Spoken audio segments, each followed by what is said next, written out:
So why does this speaker sound so unnatural? The son of an American mother and a Kenyan father who grew up to become leader of the free world. Like the president's father, my own parents came to this country from a distant land. When they arrived in Baton Rouge, my mother was already 4.5 months pregnant. I was what folks in the insurance industry now call a pre-existing condition. In this video, we're going to explain why he sounds like that and how you can avoid some of the same problems. To get there, we'll first examine how writing and speaking are different media. Second, we'll examine how the technology of writing solves visual, not oral, visual problems. And then finally, we'll talk about how applying these visual writing tools to oral issues can actually hurt your delivery and make you sound unnatural. So, I'm a rhetorician, but I exist here in a department of communication. Now, in communication, one of the big historical names is Marshall McLuhan, Canadian media theorist. Now, he wrote a lot of important books, one of which is Understanding Media. And I've got a copy right here, my original copy, right? This book includes one of his most famous lines, "The medium is the message." So what does that mean, the medium is the message? It means form affects content. The medium by which you communicate an idea influences the content of that idea. So for example, you can have a novel and a movie adaptation of the same novel. They tell the same story, but they're different. One is purely words on a page, and the other is moving images and sound. Screenwriters earn their pay being able to translate written works into audiovisual ones. You can't just film the novel, right? You have to adapt it from one medium into another. So as speakers, one of the most important things to remember is writing and speaking are different media. Writing and speaking are different media. Writing is a visual medium, speaking is a medium of sound. And I think it's pretty common for people to forget that writing and speaking are different, right? We know it intuitively, of course, but a lot of public speaking problems emerge when people treat writing as speech. Now, this isn't surprising, right? We certainly speak more than we write, but we're taught writing more than speaking. Now that's not a criticism. Writing's tough to learn, right? But this has affected how we approach the spoken word. So cast your mind back, think like, 100 years ago. 100 years ago, the speech teacher James Winan said, a speech is not an essay on its hind legs. You can't simply write an essay and then read it aloud. Why not? Because the visual techniques of writing usually don't translate to speech. Now, obviously, writing's related to speech. They map to more or less the same parts of the brain.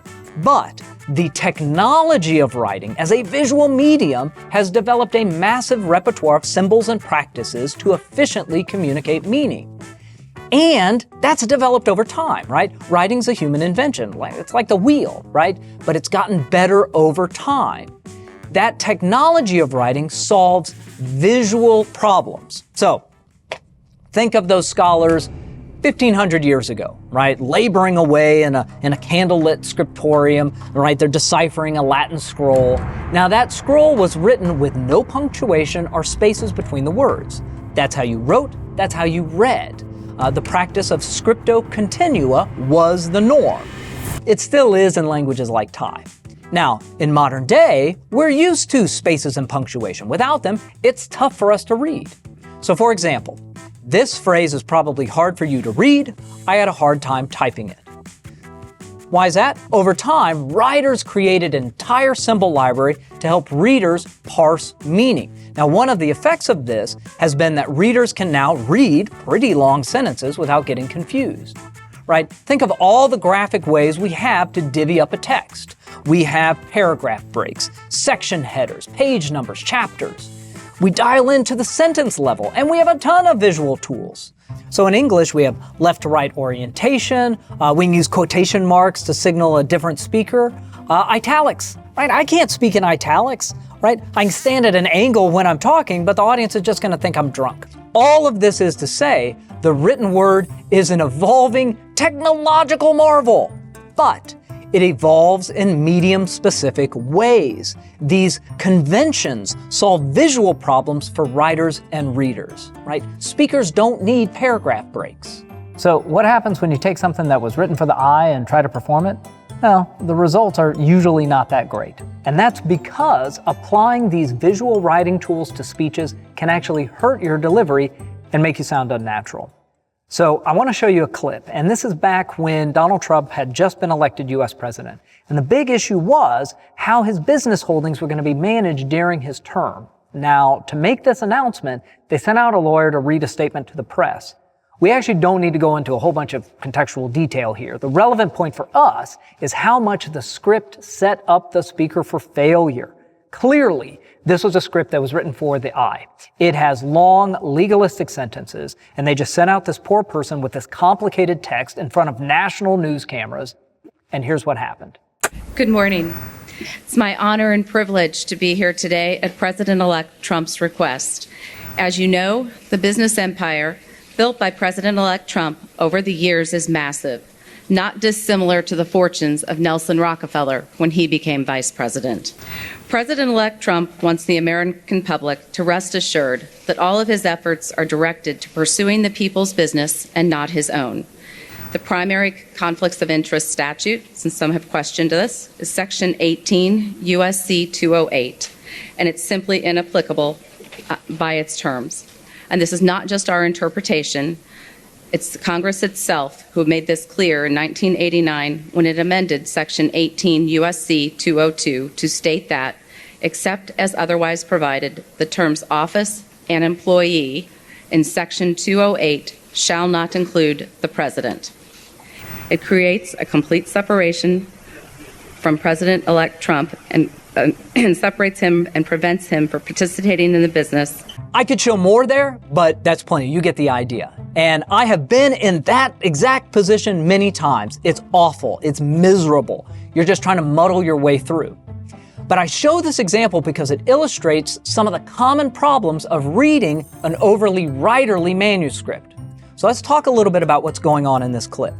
One, the sentences are way longer than we would naturally use when we're speaking, okay? As writers, we've been taught to write in proper sentences, but we often don't speak in sentences.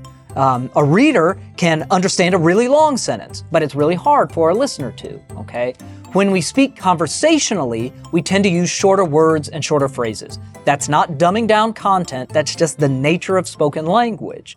The person in that clip was given a manuscript with long, convoluted sentences.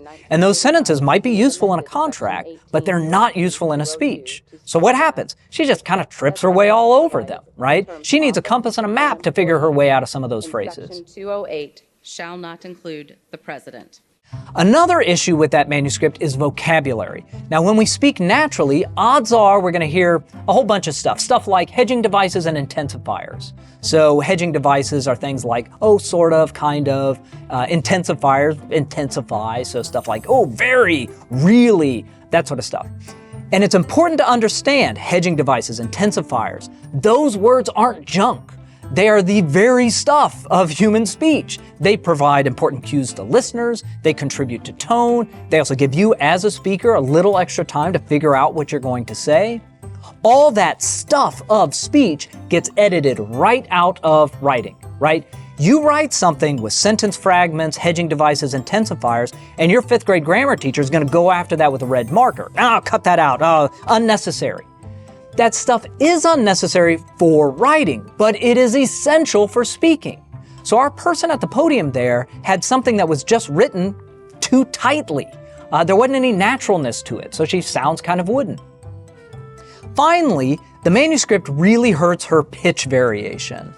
Pitch variation is just the highs and lows in tone.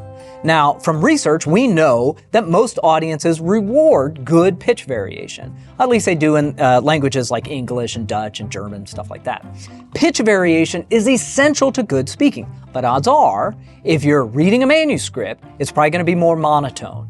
At the very least, the pitch variation is not going to be as natural. So our Trump speaker there didn't have much natural pitch variation. Now, I actually want to stay on this issue of pitch a little bit longer because I want to show you another example. Now, this is Bobby Jindal, and he was governor of Louisiana. Now, back in 2009, Bobby Jindal was selected to provide the Republican response to Barack Obama's first major address to Congress as president. Now, Bobby Jindal was chosen because he is a good speaker. I'm going to show you what he did that night, which was not that great, and it was panned in the press the following day. Now, I want you to watch this clip and think about what sounds or feels odd. I'm Bobby Jindal, governor of Louisiana. Tonight, we witnessed a great moment in the history of our republic. In the very chamber where Congress once voted to abolish slavery, our first African-American president stepped forward to address the state of our union. With his speech tonight, the president completed a redemptive journey that took our nation from Independence Hall to Gettysburg to the lunch counter, and now finally, the Oval Office. During Katrina, I visited Sheriff Harry Lee, a Democrat and a good friend of mine. When I walked into his makeshift office, I'd never seen him so angry. He was literally yelling into the phone. "Well, I'm the sheriff, and if you don't like it, you can come and arrest me." I asked him, "Sheriff, what's got you so mad?" He told me that he put out a call for volunteers to come with their boats to rescue people who were trapped on their rooftops by the floodwaters. So I've had people watch that clip and say, well, it sounds kind of like he's talking to kids, right? His pitch variation is so unnatural. I asked him, what's got you so angry, right? That's not how you would say that, right? It's certainly not in the moment. We can talk about parent ease. It's how people talk to young children. Who's a good boy? Do you like your carrots? You do like your carrots, right? That's just accentuated pitch variation. We do that naturally to help children better decode what we're saying. Now, I don't know why Bobby Jindal sounded like he did that night. Maybe he was coached to stay upbeat. I don't know. Now, I want to contrast that Bobby Jindal with another performance of his, because there was a reason he was picked to do that talk. He's good. Thank you all very much, and thank you very much to the folks at the Press Club for having me. And good morning. Look, today I want to put aside my own political mission, my own campaign, just for a moment. I want to talk about something more important than myself or any single candidate. The idea of America is slipping away from us. The Democratic Party has terribly, incredibly screwed things up. Look, they've run our country into the ground. They're destroying our economy. They've screwed up our foreign policy. We're about to allow Iran to become a nuclear power. They are running their weakest candidate who's running the weakest possible campaign. They are giving us this election on a silver platter. But if we blow this opportunity, we may never get it again. So on that clip, you have pitch and pace variation that's natural. It links to the content. It's developed for the medium of sound. It's engaging. Same guy. What's the difference? In the first case, he's working off a script that sets him up for failure. And in the second case, he's working from one that sets him up for success. Speech writing is tough for a bunch of different reasons. One of the things that I think is challenging, initially at least, is you have to take all that good advice about writing and push it to the back of your brain as you're working on a speech manuscript. Because you need to prepare something that will sound good when presented orally. As speakers, we need to write for the ear, not the eye. Doing that requires an understanding of the medium of speech and the mechanisms of language.